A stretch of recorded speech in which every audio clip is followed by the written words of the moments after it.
Selamat pagi, perkenalkan saya Ayu Laksmini Oka dari program studi. Selamat pagi, saya Ayu Laksmini Oka dari program studi Kimia Universitas Pendidikan Ganesha. Kali ini akan memaparkan pertemuan ke-11 dari Biokimia 2. Untuk itu, yang pertama akan saya bahas adalah mengenai fenilalanin yang dibawa sejak lahir. Fenilalanin adalah salah satu jenis asam amino yang menjadi komponen penyusun protein di dalam tubuh. Nah, molekul fenilalanin ini memiliki dua bentuk, yakni L-fenilalanin dan D-fenilalanin. Dan keduanya sebenarnya hampir serupa, walau memiliki struktur molekul yang sedikit berbeda. Fenilketonuria atau PKU adalah penyakit keturunan langka yang memicu penumpukan fenilalanin di dalam tubuh. PKU ini disebabkan oleh cacat pada gen di tubuh yang berperan penting, yakni membantu produksi enzim untuk mencerna fenilalanin. Nah, tanpa enzim untuk mencerna fenilalanin ini, asam amino pun akan menumpuk di tubuh dan dapat menjadi kondisi yang berbahaya. Nah, pasien PKU ini selama hidupnya tidak akan bisa mengonsumsi makanan yang mengandung fenilalanin, yang sayangnya terkandung dalam sumber protein di atas. Nah, untuk mengetahui apakah seorang bayi ini menderita fenilketonuria atau tidak, bayi yang baru lahir ini akan langsung dites oleh dokter dengan mengambil beberapa tetes sampel darahnya. Nah, tes ini juga akan berguna untuk mendeteksi jenis kelainan penyakit lain selain fenilketonuria. Untuk yang selanjutnya, saya akan membahas mengenai apa perbedaan dari organisme amonotelik, urikutelik, dan uriutelik. Nah, untuk aminotelik adalah organisme yang mengeluarkan limbah nitrogen dalam bentuk amonia.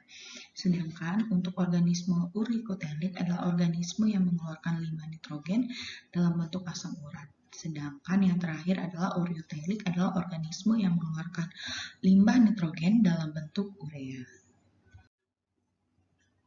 Nah, untuk selanjutnya saya akan membahas mengenai siklus urea. Siklus urea ini terdiri dari beberapa tahap. Yang pertama adalah pembentukan karbomil fosfat, kemudian pembentukan sitrulin, kemudian dilanjutkan dengan sintesis arginosuksinat dan pemecahan arginosuksinat.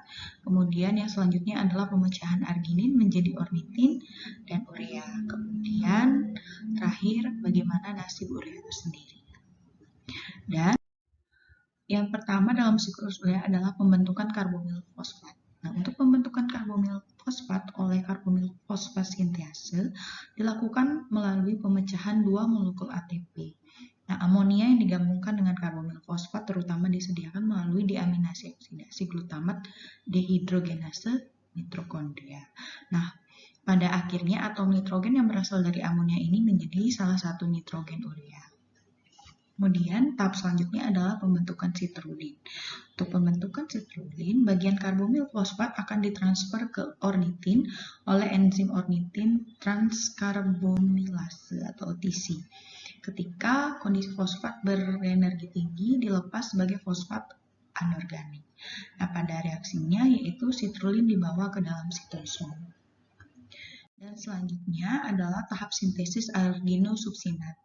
Nah, arginosuksinat disintesis menggabungkan sitrulin dengan aspartat untuk membentuk agrinosuksinat. Nah, gugus alfa amino dari aspartat menyediakan nitrogen kedua yang pada akhirnya bergabung dengan urea. Pembentukan arginosuksinat dilakukan melalui pemecahan ATP menjadi AMP dan pirofosfat. Nah, ATP tersebut merupakan molekul ATP ketiga dan terakhir yang dipakai dalam pembentukan urea. Kemudian, yang selanjutnya adalah pemecahan arginosuksinat.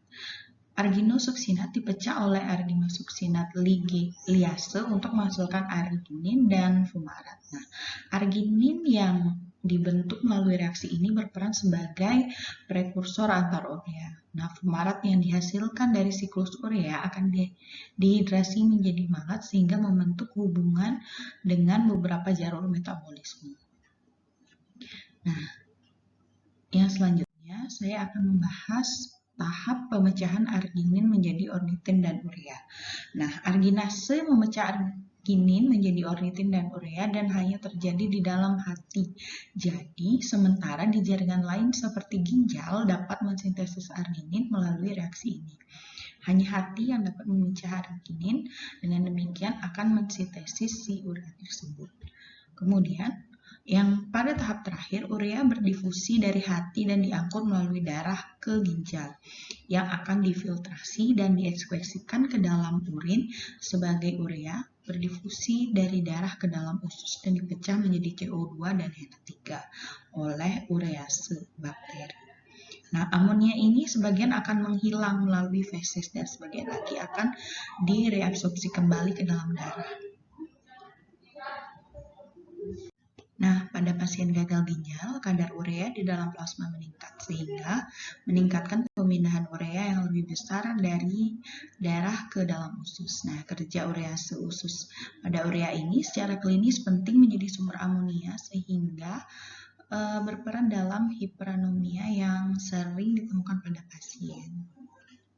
Nah, yang selanjutnya saya akan membahas mengenai salah satu penyakit yaitu hiperamonemia. Nah, hiperamonemia ini adalah penyakit hati yang merupakan penyebab dari hiperanemia yang paling sering pada orang dewasa. Nah, hal ini mungkin terjadi akibat proses yang akut, misalnya hepatitis virus, iskemia, atau hepatotoksin seperti alkohol. Nah, sirosis hati yang disebabkan oleh alkohol, hepatitis, atau penyumbatan saluran empedu dapat menyebabkan pembentukan sirkulasi kolateral di sekitar hati yang akibatnya darah porta akan dipintas langsung ke sirkulasi sistemik dan tidak memiliki akses untuk masuk ke dalam hati. Nah, ada jenis hiperamonemia yang lain yaitu hiperamonemia kongenital. Nah, definisi genetik pada masing-masing kelima enzim dalam siklus urea telah dijelaskan dengan keseluruhan prevalensinya yang diperkirakan mencapai 1 dari 25.000 kelainan hidup. Nah, definisi ornitin transkarbonilase yang terkait kromosom X merupakan kerusakan yang paling sering ditemukan terutama pada laki-laki, walaupun pembawa wanita juga dapat terkena secara klinis. Nah, semua gangguan siklus urea lainnya mengikuti pola yang diturunkan secara autosomal resesif. Secara historis, defek siklus urea memiliki angka morbiditas atau manifestasi neurologik dan mortalitas yang tinggi. Nah, penata laksanaannya meliputi pembatasan protein dalam makanan dan memberikan senyawa yang berikatan secara kovalen dengan asam amino, sehingga menghasilkan molekul yang mengandung nitrogen yang akan diekspresikan ke dalam urin. Kemudian di sini saya akan membahas sedikit mengenai kreatinin fosfat. Untuk kreatinin ini merupakan asam amino yang diproduksi oleh hati, pankreas, dan ginjal. Nah, kreatinin juga bisa diperoleh dari luar tubuh yaitu dari sumber makanan seperti daging. Nah, kreatinin di sini yang disintesis di hati akan berubah menjadi kreatinin dan dapat dalam hampir semua otot rangka yang berikatan dalam bentuk kreatinin fosfat. Nah, suatu senyawa yang menyimpan energi. Dalam sintesis ATP ini atau adenosin trifosfat dari ADP atau adenosin difosfat, kreatinin fosfat ini diubah menjadi kreatinin dengan katalisasi enzim kreatinin kinase. Nah, seiring dengan pemakaian energi, sejumlah kecil diubah secara irreversibel menjadi kreatinin yang selanjutnya difiltrasi oleh glomerulus dan diekspresikan dalam urin. Nah, saya di sini sedikit terakhir akan membahas mengenai metil teraktivasi. Nah, metilasi adalah bentuk dari alkilasi dengan suatu gugus metil dan bukan rantai karbon panjang untuk menggantikan sebuah atom hidrogen. Nah, untuk metil teraktivasi ini atau metilasi terbagi atas dua reaksi yaitu metanogenesis dan metionin sintese. Untuk metanogenesis adalah proses yang menghasilkan metana adalah hasil dari serangkaian reaksi metilasi. Nah, reaksi-reaksi ini dipengaruhi oleh serangkaian enzim yang dipendam oleh keluarga mikrob anaerobik. Kemudian untuk metionin sintase, meregenerasi metionin dari homocysteine.